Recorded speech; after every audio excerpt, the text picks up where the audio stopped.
বান্দা বান্দি দুনিয়াতে আছে,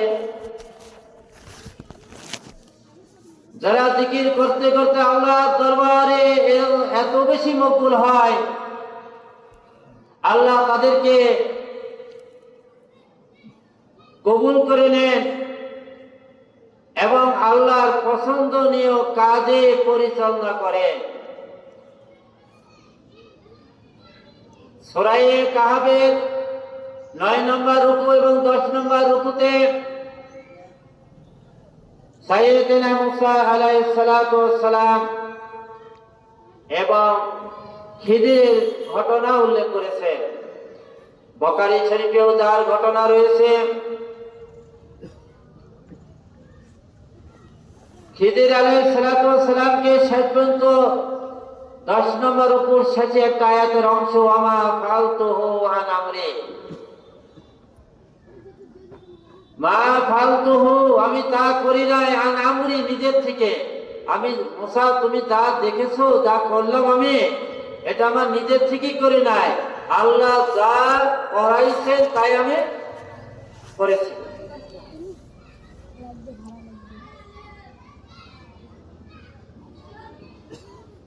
আমাদের নবী করিম সাল্লাল্লাহু আলাইহি সাল্লাম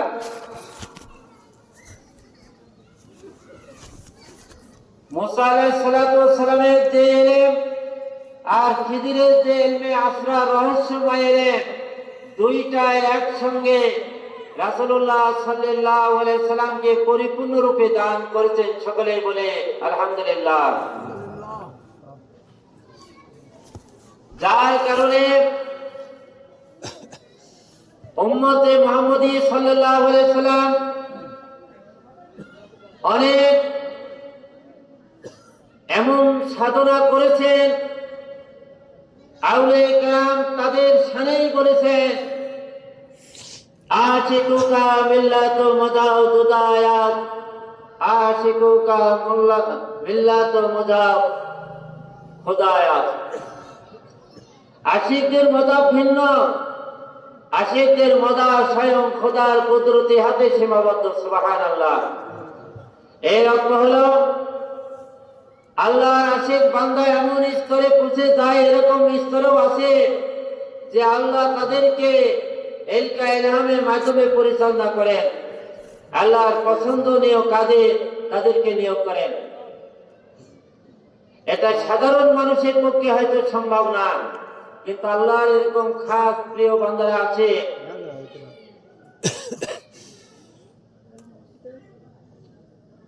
ইলহাম প্রাপ্ত হয়ে অনেক বুজুর্গানে দিন কিতাব লিখেছেন। বিশেষ করে আল্লামা জালালউদ্দিন রুমির শানে বলা হয় যে তিনি মুসনবী শরীফ ইলহাম প্রাপ্ত হয়ে লিখেছেন, কিয়ামত পর্যন্ত ওহী দরজা বন্ধ, ইলকা ইলহামের দরজা খোলা, বেলায়েতের দরজা কিয়ামত পর্যন্ত খোলা। কিয়ামত পর্যন্ত কুতুব আবদাল, বড় বড় দরজার ওলি আউলিয়া কেরাম আসতে থাকবেন, যারা দিনের মশাল গোটা দুনিয়ার উপরে পরিচালিত করবেন, জ্বালাবেন। তারা সদা সর্বদা আল্লাহর দিনের খেদমতে মশগুল থাকবেন, ব্যস্ত থাকবেন। এই জাতীয় ওলি আল্লাহদের সাথেই বলা হয়েছে, আশিকুকা মিল্লাতু মুজাউ দুদায়াত, আশিকুকা মিল্লাতু মুজাউ খুদায়াত।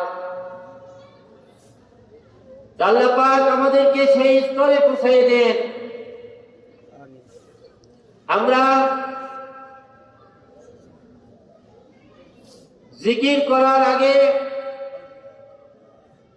জবানি জিকির আর অন্তরের সাথে মহব্বতের জিকির, এটা একটু পার্থক্য আছে।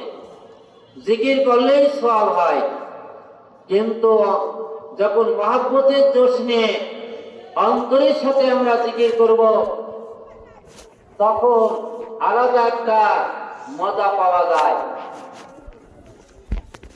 কোন প্রেমিক প্রেমিকার সাথে গান বলে যদি প্রেমিক হয়ে গান বলে যে মজার স্বাদ পাবে, আর অন্য একটা ছেলে প্রেমিক না কিন্তু প্রেমিকার গান বইয়ে লেখা আছে মুখস্থ করে পড়তেছে, এই দুইজনাকে এক, আকাশ পাতালের থেকেও বেশি পার্থক্য। প্রেমিক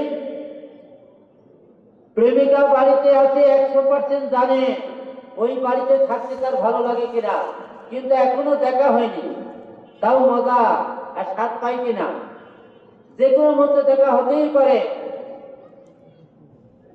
প্যারে হাজেরিন, আমাদের প্রেম আর ভালোবাসা, হাকিকতে প্রেম, হাকিকতে মহব্বত যদি আল্লাহর জন্য হয়ে যায়, ওই সময় আল্লাহ যেখানে আমরা যে স্বাদ পাব, যে মজা পাব, যতক্ষণ হাকিকতে প্রেম আর ভালোবাসা আমার আত্মার ভিতরে না আসবে ওই মজার স্বাদ পাব না। দুনিয়ার সাধারণ প্রেমে মানুষ পাগল হয়। অনেক সময় রাতের অন্ধকারে তার কাটার বেড়া পার হয়েও প্রেমিকার সন্ধানে চলে যায়, এরকম ঘটনা তো বহুত ঘটেছে। প্যারে হাজেরিন, তারা আল্লাহর আশিক আর প্রেমিক হয়, অন্তরের ভিতরে তাদের ইশক ও জজবা মারিফতে ভরপুর হতে থাকে। তখন বাবা মা বাধা দিতে পারে, তার আত্মীয় স্বজন এলাকার মানুষ বাধা দিতে পারে, দুনিয়ার কারো বাধা সে পরোয়া করবে না। আল্লাহর প্রেমে সে বিভোর হয়ে সে বাড়ি থেকে বের হবে। এর অর্থই হলো আল্লাহর জন্য বাড়িতে থাকো, বাইরে থাকো, রাস্তায় থাকো, যেখানে যে অবস্থায় থাকো, আল্লাহর প্রেমে সে পাগল হতেই থাকবে, কারণ সে আল্লাহর আশিক। আমাদের দিকেটা যখন এরকম হবে, হাকিকতে প্রেম আল্লাহর জন্য হবে, হাকিকতে আমাদের মাসুককে মাহবুবকে আল্লাহ, হাকিকতে মাসুক, হাকিকতে মাহবুবকে আমাদের আল্লাহ। আর বাকি সব মেজাজি, মেজাজি মানে নকল বা দুনিয়াবি হাইসিয়তে আল্লাহ পাক যাদেরকে মহব্বত করতে বলেছেন, আল্লাহর সমর্থন আছে, নবীকে জীবনের থেকে বেশি মহব্বত করো তাই আমরা করি, বাবা মাকে মহব্বত করো তাই আমরা মহব্বত করি। এটা মহব্বত করার সমর্থন কে দিছে? আল্লাহ দিছে। কিন্তু হাকিকতে মাসুক আর মাহবুবকে আল্লাহ। আর আল্লাহ যাদেরকে মহব্বত করতে বলেছে, এদেরকে মহব্বত করলেও আল্লাহ আমাদেরকে মহব্বত করবে। এমনকি হাদিসে আসছে, নবী করিম সাল্লাল্লাহু আলাইহি সাল্লাম বলেছেন, দুনিয়ার যে কোনো প্রাণীকে, যে কোনো জীবকে যে মহব্বত করবে, আল্লাহ তাকে মহব্বত করবে। আমাদের দেশের যে অবস্থা আমরা দেখতে পাই, সেটা হলো দুনিয়ার শরীরের খাবারের জন্য কি তোলপাড়, কি দাওয়াত, কি অনুষ্ঠান, লক্ষ লক্ষ টাকা আমরা ব্যয় করি কিনা। এই দুনিয়ার সামান্য শরীরকে আমরা খুব প্রেসারে 60, 70, 80, 100 বছর, তারপরে তার থাকবে না। কিন্তু আমার রুহের শরীর কবরে যাওয়ার পর থেকে শুরু করে, দুনিয়াতেও আছে, কবরে যাওয়ার পর থেকে শুরু করে কতদিন থাকবে? হাদিস শরীফে আসছে, আল্লাহ পাক আমাদেরকে যারা জান্নাতে আমরা পাবো, জান্নাতবাসীদেরকে ডেকে বলবেন, তোমরা আমার মেহমান, জান্নাতে থাকো, আমি মেজবান যতদিন থাকবো, তোমরা মেহমান হয়ে আমার জান্নাতে ততদিন থাকবে। সুবহানাল্লাহ। আল্লাহ কতদিন থাকবেন? আল্লাহর কি মওত আছে নাকি? আমরাও আর কোনদিন মরব না। সেই জগতের জন্য, ভালো শরীর তৈরি করার জন্য, সেই আল্লাহর রেদা ওয়াল্লাহু আকবার বলা হয়েছে। আল্লাহর সন্তুষ্টি সবচেয়ে বড় নিয়ামত। আল্লাহ বলবেন যে আমি তোমাদের উপরে সন্তুষ্ট হয়ে গেলাম, খুশি হয়ে গেলাম, আর কখনো তোমাদের উপর আমার রাগ হবে না। প্যারে হাজারেন, এই যে আল্লাহর খুশি হওয়া মানে কি, আমার যিনি মাসুক, আমার যিনি মাহবুব, তিনি আমার উপরে খুশি হয়েছে, রাগ টেনশন আছে, কিন্তু দুনিয়াতে প্রেমিক আমার উপরে খুশি আছে, কতক্ষণ থাকবে, টেনশন থাকে কিনা? নকল প্রেমিকাদের কি অবস্থা, কি টেনশন হয়। তা আল্লাহর যারা সন্তুষ্টি অর্জন করবেন, জান্নাতে যাওয়ার পরে মাঝে মাঝে দিদার দিবেন, আর কোনো টেনশন থাকবে না, কোন রকমের দুশ্চিন্তা থাকবে না। আবার এমনটা হবে না যে আমার দেশের বোনের মাঠে একদল কারাকারি করতে যায়, 2-10টা মার্ডার হবে, এরকম কোনো পরিবেশ জান্নাতে থাকবে না। তার যেটা আল্লাহ দেবে, আরেকটা দখল করার কল্পনাই তাদের মাঝে আসবে না। সুবহানাল্লাহ। আল্লাহ পাক তাকে যে জান্নাত দিবে, ওই জান্নাত তারই বরাদ্দ থাকবে। একে অপরকে দাওয়াত দেবে, মতবাদ করবেন, কথাবার্তা বলবে, একে অপরের সাথে মহব্বত ছিল, দেখা সাক্ষাৎ হবে, কিন্তু কেউ কোনোটা দখল করবে না। যারটা যেখানে আছে সেখানে আওয়াজ করে যাবে সুবহানাল্লাহ ওয়া বিহামদিহি। প্যারে হাজির, এই জন্য আল্লাহর অনেক আশিক বান্দা আছে, বহুত নিয়ামত আল্লাহর কাছে তারা পাওনা হয়েছে। দুনিয়াতে অনেক সময় তাদেরকে কষ্টে রাখে বা সংকুচিত করে রাখে, একেবারে অভাব অভিযোগে রাগান্ত হৃদয়ে তারা থাকে। পেয়ারে হাজির, আল্লাহ ভালো জানেন কেন এই অবস্থায় রাখেন। কারণ দুনিয়ায় যদি বেশি মাল কারণ দিয়ে দেয়, সন্তান পিঠ লাগে, আরামের ঘুমও হারাম হয়ে যেতে পারে। কিন্তু এটা আখিরাতের ব্যাংকে জমা হলে, জান্নাতের ব্যাংকে জমা হলে আর কোনো কি আমাদের টেনশন নাই। পেয়ারে হাজির, তাহলে আমরা বেশি জমা করবো কোথায়? আখিরাতের ব্যাংকে। আখিরাতের ব্যাংকে যে জমা করব, আমাদের তো টাকা পয়সা নাই। আরে টাকা যার আছে সে তো জমা করবে, যার টাকা নাই, টাকার থেকে দামি সম্পদ আল্লাহ পাক দিয়েছে তার আত্মা, রূহ, তার মুখ। সুবহানাল্লাহ একবার বললে আল্লাহ রাস্তায় একটা স্বর্ণ মুদ্রা দান করা সওয়াব আমলনামায় লেখা হয়। আমাদের টাকা নাই, আমরা একটু বখিল টাইপের মানুষ। সুবহানাল্লাহ তো বলতে পারবো, অনেকে সুবহানাল্লাহ সত্য বলতে জানে না, বলে সুবহানাল্লাহ। এটা না, শব্দটা হলো সুবহা, জিমের মধ্যে হা, নাম ল, এটা সত্য হবে। সুবহানাল্লাহ বলে, সুবহানাল্লাহ।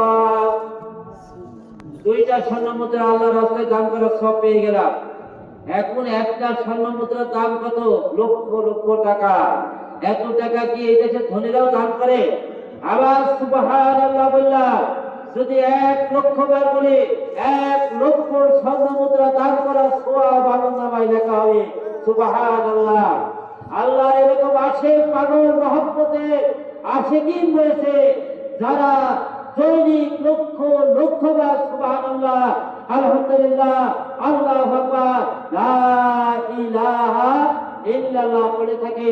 এর অর্থ হলো টাকা দিতে পারে না, কিন্তু আখিরাতে বিরাট বড় বড় শিল্পপতি হয়ে কিয়ামতের ময়দানে শান শওকতওয়ালা জান্নাত দেখে যারা জিকির করেনি তারা বলে হাই হাই, এটা কোন বড় লোকের জান্নাত রে, এরকম ভাববে। কিন্তু তখন বলা হবে তোমার বাড়ির পাশে যে গরিব মানুষ ছিল, টাকা পয়সা আমি তাকে দেইনি, আমি আল্লাহ দেইনি, কিন্তু তার জবান ছিল, সে জিকির করে কোরআন তেলাওয়াত করেছে, যার ফলে আমি আল্লাহ খুশি হয়ে তাকে এরকম শান শওকতওয়ালা বিল্ডিং জান্নাত দান করেছি। আমাদের টাকা না থাকলে কি হবে? সাহাবায়ে কেরামের সবার কি টাকা ছিল? ছিল না, কিন্তু তারা জান্নাতি ঘোষণাপ্রাপ্ত সাহাবা হয়েছে। পেয়ারে হাজির, এই জন্য এই জিকির আমরা শুধু এর আগামী মাগরিবের আগে বললাম, জিকিরটা যদি মুরাকাবার হালে হয়, আর মুরাকাবার হালটা কি এটা তো আমাদের বুঝতে হবে আগে। যেমন আমরা নামাজ পড়ি, অনেকে স্বাভাবিক পড়ি, যদি নামাজটা আমাদের মুরাকাবার হালে হয় এই নামাজে আমাকে জান্নাতে নিয়ে যাবেন। সুবহানাল্লাহ। মুরাকাবার হালতগুলো সেটা কি? এটা সহিহ হাদিসে আছে, লা সালাতা ইল্লা বিহুদুরিল কলব। হুজুরি কলব ছাড়া নামাজ হয় না। আর হুজুরি কলবটাই হলো মুরাকাবার হালতে পড়তে হয়। মুরাকাবার হালতটা আবার কি? তা মিশকাতের ভিতরে জিবরাইল স্বয়ং নিজে এসে রাসূলকে প্রশ্ন করেছেন দিন কি জিনিস। তার মধ্যে বললেন যে ঈমান কি, ইসলাম কি, এরপরে মাল ইহসান, ইহসানটা কি, মানে হুজুরি কলবটা কি। এমন ভাবে ইবাদত করো যেন তুমি আল্লাহকে দেখতেছো। সুবহানাল্লাহ। আল্লাহকে দেখলে এখন আল্লাহ জিকিরটা কিভাবে করতাম? আমি যদি এখন আমার প্রেমিকাকে দেখতাম তাহলে তার নামটা কিভাবে ডাকতাম? আমার অন্তরের অন্তরস্থল থেকে যত মহব্বত আছে পুরো মহব্বত ঢেলে দিয়ে আমি আমার মাহবুবাকে প্রেমিকাকে ডাকতাম, ঠিক কিনা? তাই যদি হয়ে থাকে তাহলে হাকিকি মাহবুব, হাকিকি মাসুক হলো আমার আল্লাহ। তাকে ডাকলে কতটা মহব্বত লাগবে। আমার বিবি বাচ্চাকে ডাকি কত আদর করে, সোয়াদ করে, মধুর সুর দিয়ে। আর আল্লাহকে ডাকবো যখন মহব্বতের দোষ নিয়ে, আল্লাহ মহব্বত দিয়ে আমাদেরকে ডাকবে। লাব্বাইকা ইয়া আবদি, আল্লাহ জবাব দেবে, বান্দা কেন ডাকো? চোখের পানি ছেড়ে দিয়ে যদি কান্দি আর ডাকি, আল্লাহ বলবে বান্দা কান্দো কেন? আমার কুদরতি হাত দিয়ে চোখের পানি মুছাইয়ে দিবে আর বলবে বান্দা তোমার কি অভাব, তুমি কি চাও আমার কাছে বলো। আল্লাহ তো জানে। আরে মাসুকে যারা প্রেমিক প্রেমিকা হয়নি, দুনিয়ার নকল প্রেমেও যদি কেউ পড়ে থাকো তাহলে আমার এই ওয়াজ বুঝতে সক্ষম হবে।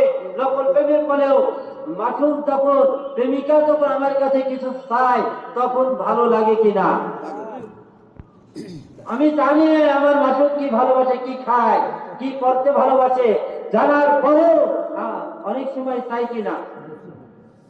তো আল্লাহ রাব্বুল আলামিনের কাছে যখন বান্দা চোখের পানি ছেড়ে দিয়ে কান্দে আর ডাক দেয়, সাথে সাথে আল্লাহ তো বলতাই লাব্বাইকা ইয়া আবদি, বান্দা কেন আমাকে ডাকো, বলো তোমার কি দরকার। চোখের পানি মুছে দেবেন আর আদর করবেন আর সোয়াদ করে ভালোবাসা দিয়ে বলবে আর কেঁদো না, কেঁদো না, তোমার মনের কথাগুলো আমার কাছে বলো। আল্লাহর কাছে আমাদের কোনো টাকা পয়সা নাই, ব্যাংকে অ্যাকাউন্ট নাই যে আমরা চেক পাঠাবো। আল্লাহর চোখের পানি দিয়ে চেক পাঠায় আল্লাহর কাছে কি দরকার বলেন, আল্লাহ তা পূরণ করে দেন গায়েবী মদদে। বিভিন্ন ভাবে তার কাছে সেই টাকা পয়সা অর্থ সম্পদ যা লাগে তা পৌঁছানোর ব্যবস্থা করে দেন। সুবহানাল্লাহ। জবাব বল মালিককে আল্লাহ। আমরা মনে হয় কালেকশন করতে যাই, ওই যে অনেক সময় মাদ্রাসার কালেকশন, মাহফিলের কালেকশন হয়, বহু কালেকশন করলাম। আরে বেটা কিছুই করো নাই, মূল চূড়ান্ত সিদ্ধান্ত আল্লাহ। সিদ্ধান্ত কার? আল্লাহর বান্দা বান্দীরা দান করে, দান করানোর দায়িত্ব কার? আর দেওয়ার দায়িত্ব কার? আল্লাহ।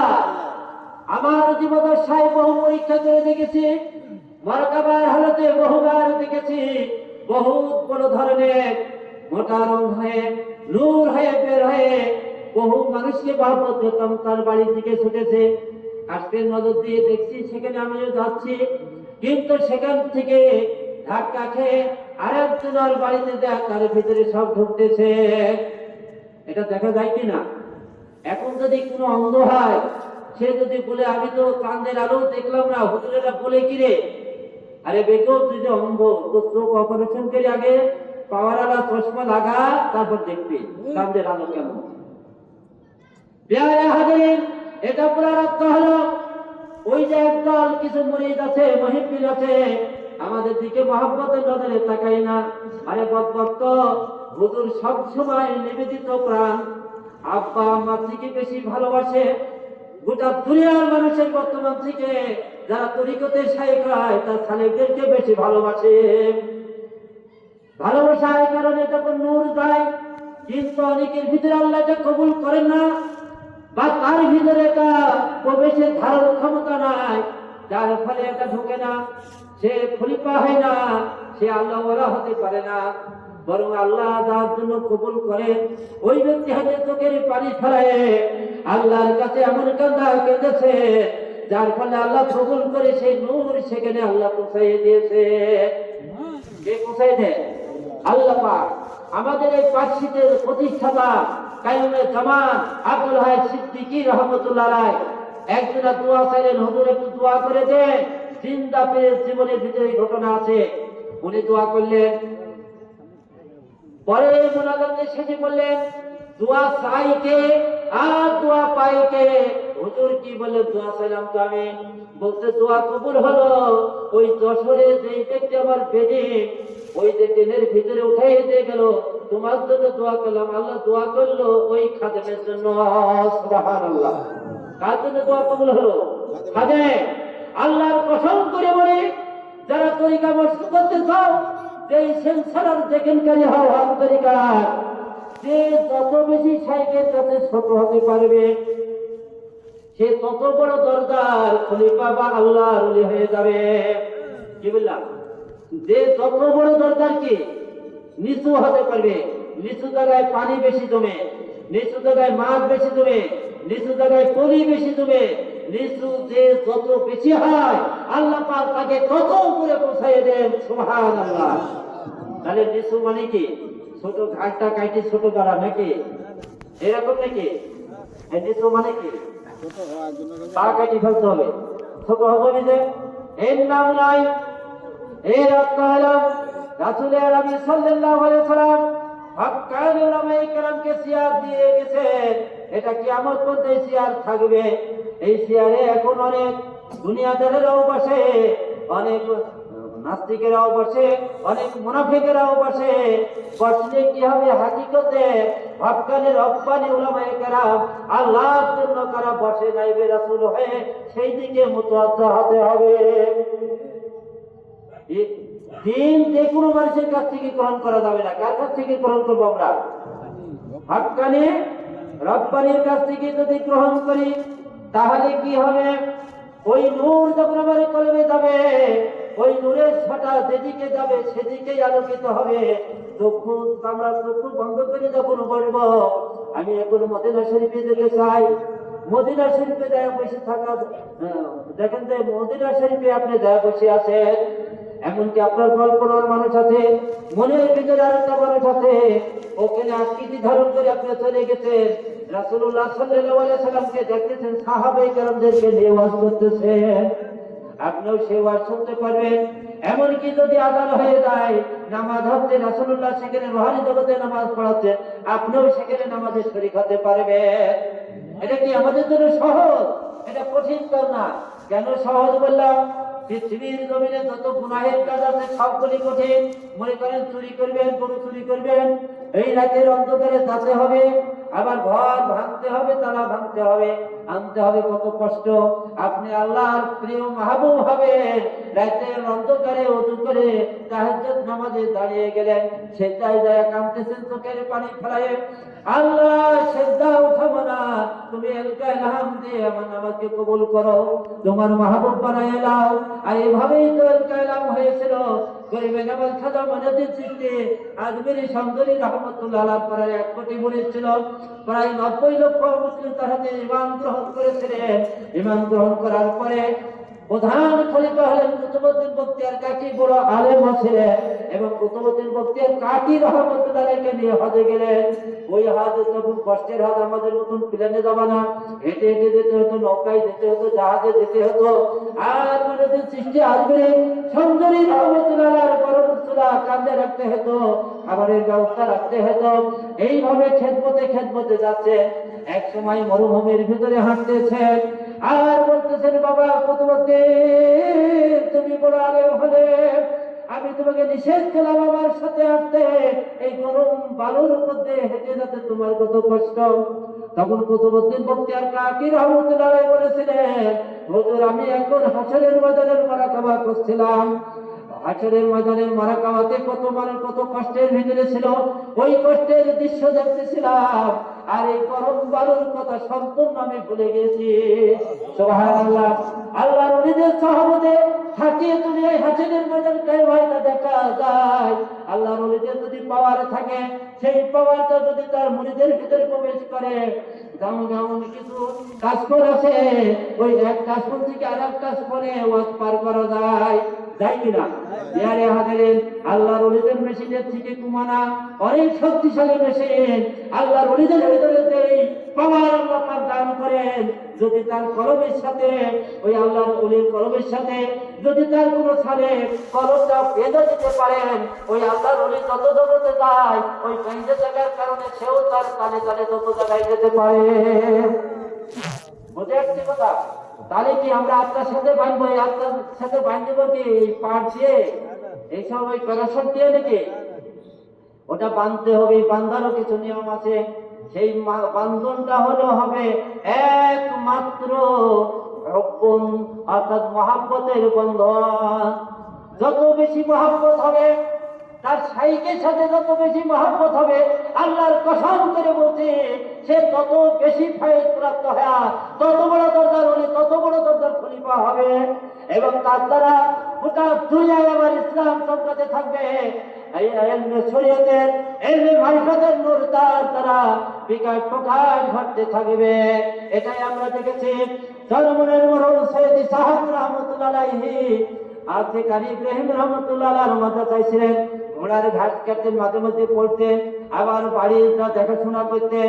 এক সময় দেখা গেল ওই দেশের কিছু কিছু গাছ দিয়ে ডাল দিয়ে বেড়া ঘেরা থাকতো, এতে পদ্মার কিছুটা সমস্যা হয়ে যেত। এক সময় ডিম দিয়ে বেড়া করে দিয়েছেন। শপথ থেকে এসে বললেন, কে করেছেন? বলছে, এটা অন্য কেউ করে নাই, এটা তোমার সেই ঘোড়ার রাখাল ইসাহাক সর্বনাইর ইসাহাকের কাজ এটা। সুবহানাল্লাহ ওয়া বিহামদিহি। শুধুই নয়, তার পিতাইরা বলতেন, ক্লাসে তো কামাই দাও কেন? ভালো মতো তো লেখাপড়া করো না, তুমি কি আলেম হবে না? বলছে, আমাকে আমি কিতাবও পড়ি, আমি কুতুবও পড়ি। কিতাবের বহু বচন কুতুব, লেখা কাব দিয়ে কুতুব। আর ফতোয়া বা কুতুব হলো আল্লাহর ওলিদেরকে কুতুব বলা হয়। ওই কুতুব আলাদা, কিতাবের বহু বচন কুতুব, কাব দিয়ে লেখা কাব দিয়ে কুতুব। আর ওটা কি ফতোয়া বা কুতুব। ওই কুতুবের কথা বলেছেন গাউসুল আজম বড়কে আব্দুল কাদের জিলানী রাহমাতুল্লাহ আলাইহি। তিনি বলছেন, আমার সিলসিলায় কিয়ামত পর্যন্ত কুতুবের দরজা খুলে থাকবে। তো বড়বীর আব্দুল কাদের জিলানীকে জিজ্ঞাসা করা হলো, হুজুর, এই কুতুবটা কি ধরনের নমুনা হবে? বলছে, তোমরা কি সূর্য দেখেছো? বলছে, হ্যাঁ দেখেছি। বানাইছেন কে? আল্লাহ। এই কুতুবকে বানান আল্লাহ। সূর্যের মতন আলো দেবে। যিনি আল্লাহর দুশমন হবে সেখানেও আলো যাবে, যে আল্লাহর বন্ধু হবে সেখানেও আলো যাবে। আল্লাহর কুতুবেরা এই জন্য কখনোই দুশমন আর দোস্তকে সমান ভাবে, কখনো দুশমনকে দুশমন ভাবে না। কারণ কি? আর নবী রাসূল কিয়ামত পর্যন্ত আসবে না।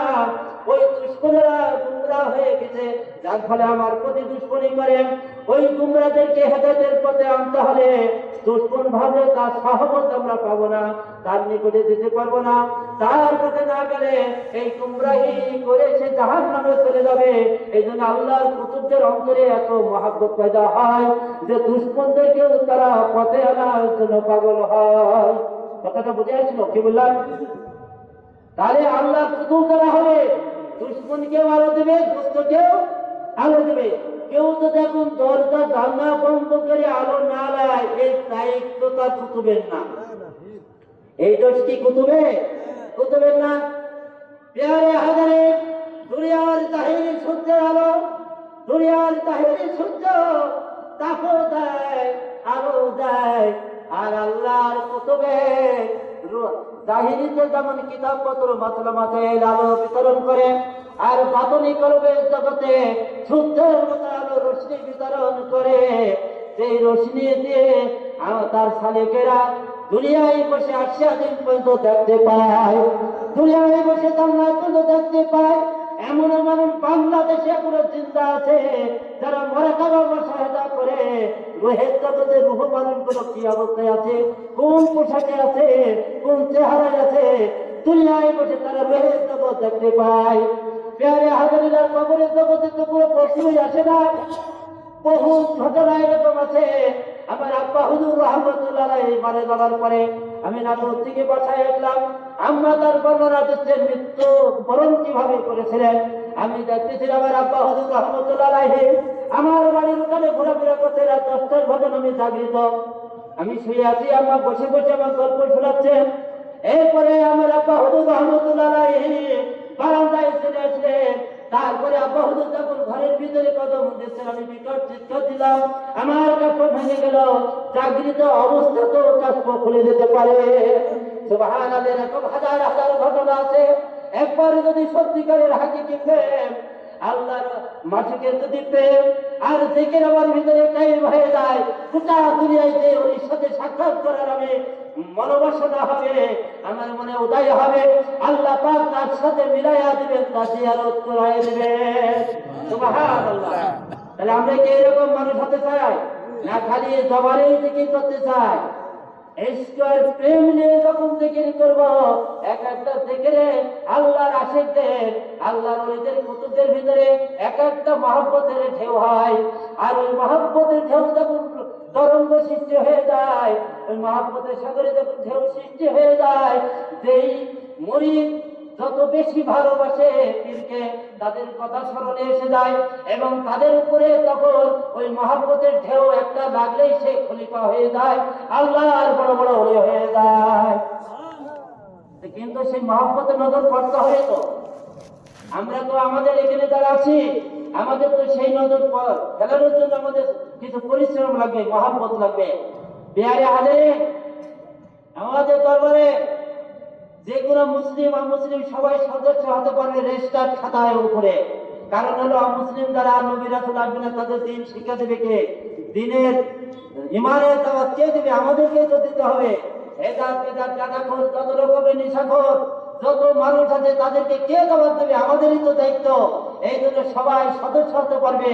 সদস্য হওয়ার পরে যদি জীবনের থেকে বেশি ভালোবাসা শাইখের প্রতি হয়ে যায়, তখন সে কর্মী হবে।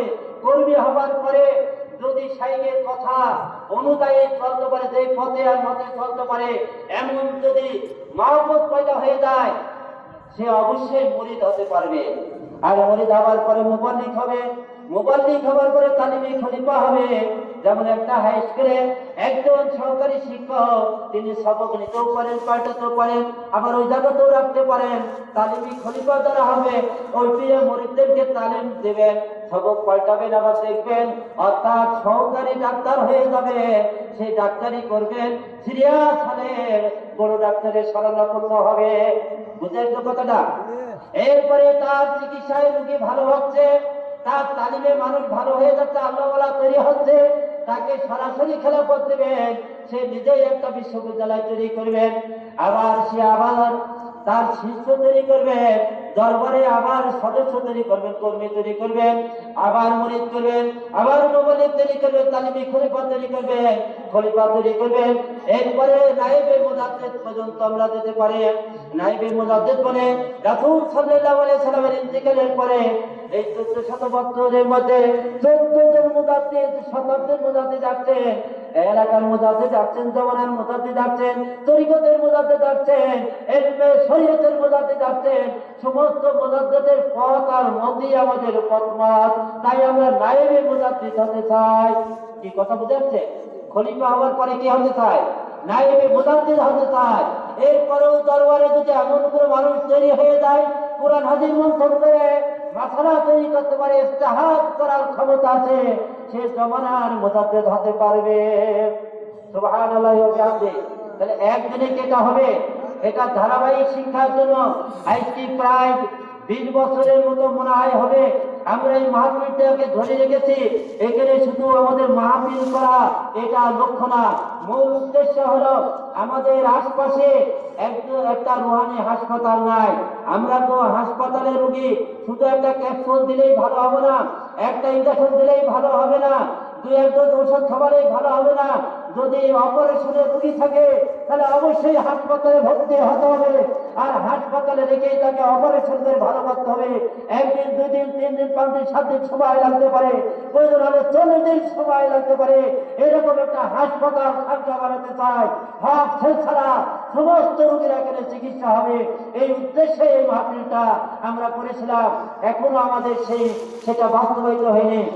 আমার পিছনে এটাই কারণ আমি মনে করি যে আমাদের মহব্বতে বীজ রোপণ করা হয়েছে, বীজের ফুল হয়েছে, 2টা পাতা হয়েছে, হয়তো 2-একটা ডালপালা হয়েছে, কিন্তু ফুল হয়েছে, গাছে ফলও ধরেছে এখনো কাঁচা। এটাতে কোনো স্বাদ পাওয়া যাবে না।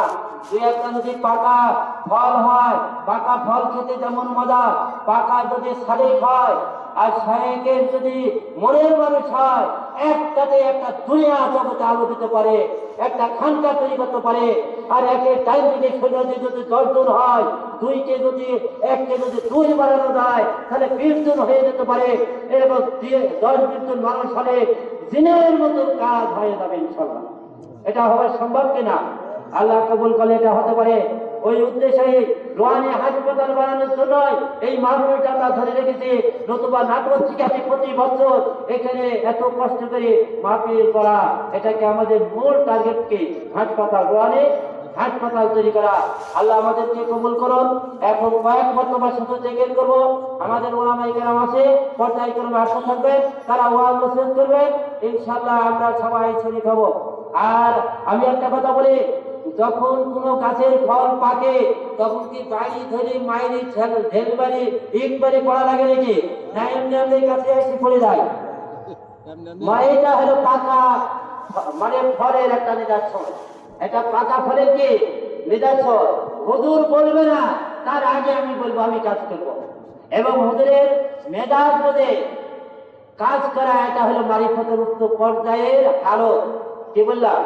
কোন শারীকে যদি উচ্চ পর্যায়ের হালত হয়, তার মেধা যদি কথা বলা, তার মেধা যদি কাজ করা, সে আমাদের কাছে কি পেতে চাচ্ছে, এটা যদি আমরা বুঝে থাকি, তাহলে এই মহব্বতের ফল কবে পাকবে এই অপেক্ষায় থাকলাম। এখন আমরা চক্ষু বন্ধ করবো, কয়েক মর্তবা আল্লাহর ইশকে মাতোয়ারা হয়ে মহব্বতের দোষ নিয়ে আমাদের হাজিকে মাহবুব হল আল্লাহ, তার জিকির করবো।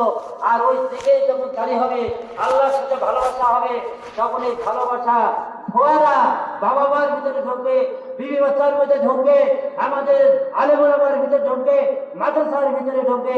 আর এইরকম মানুষটা হয়ে যাবে জান্নাতি মানুষ। এই জান্নাতি মানুষ গড়ার জন্য মাদ্রাসায় আমাদের ছেলে মেয়েদেরকে পড়াতে হবে। আর ইলমে মারিফত তালিমের জন্য হক্কানি রব্বানি শাইখের কাছে যেতে হবে। আল্লাহ পাক আমাদের কবুল করুন, আমিন। সকলে চক্ষু বন্ধ করে কয়েক মর্তবা জিকির করি। সুবহানাল্লাহ সুবহানাল্লাহ সুবহানাল্লাহ সুবহানাল্লাহ। মহব্বতের দোষ নিয়ে বলুন সুবহানাল্লাহ সুবহানাল্লাহ সুবহানাল্লাহ সুবহানাল্লাহ। আলহামদুলিল্লাহ আলহামদুলিল্লাহ আলহামদুলিল্লাহ আলহামদুলিল্লাহ আলহামদুলিল্লাহ আলহামদুলিল্লাহ আলহামদুলিল্লাহ আলহামদুলিল্লাহ। আল্লাহু আকবার আল্লাহু আকবার আল্লাহু আকবার আল্লাহু আকবার আল্লাহু আকবার আল্লাহু আকবার আল্লাহু আকবার আল্লাহু আকবার আল্লাহু আকবার আল্লাহু আকবার। লা ইলাহা ইল্লাল্লাহু মুহাম্মাদুর রাসূলুল্লাহ। আমরা এবার লা শব্দ নাভি থেকে উঠায়া ডাইন কান পর্যন্ত পাবো। এটার অন্য কোনো ফজিলত না হলো এই জিকিরটা শুদ্ধ হয়। ইলাহা মাথা রাখতে এরকম হলে এইভাবে বলবো, লা মানে নাই, এটা আলাদা শব্দ। ইলাহা মানে মাবুদ, এটা আলাদা শব্দ।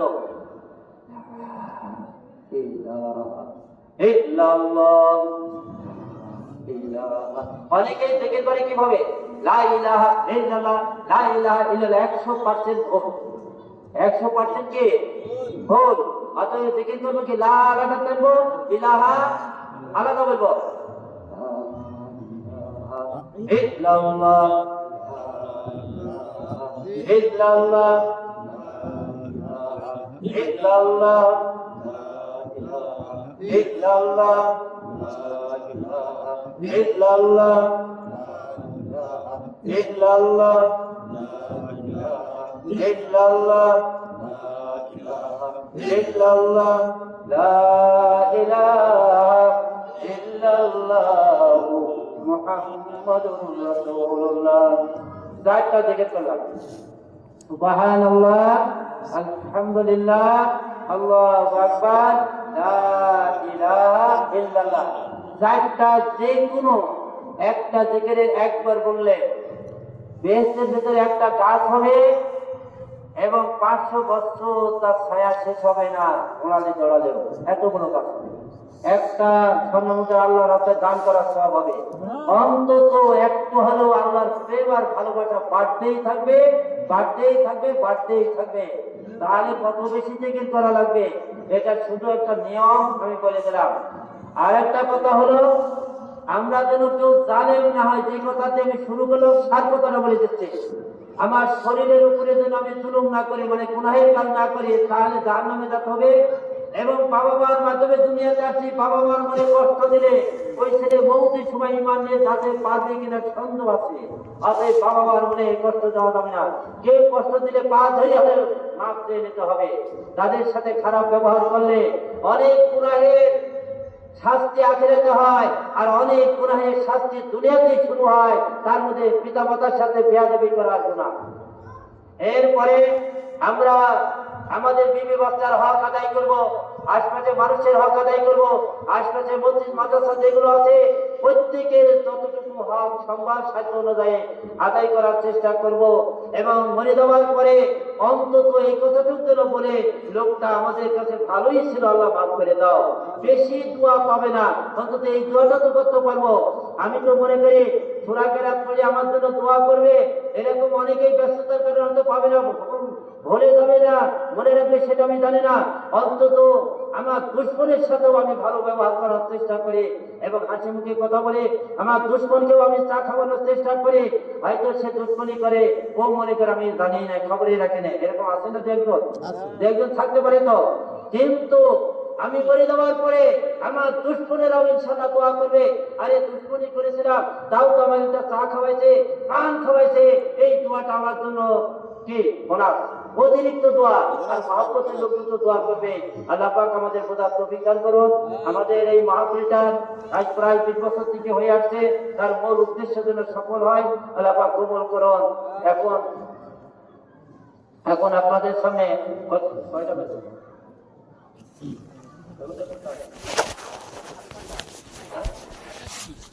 এটা 2:30।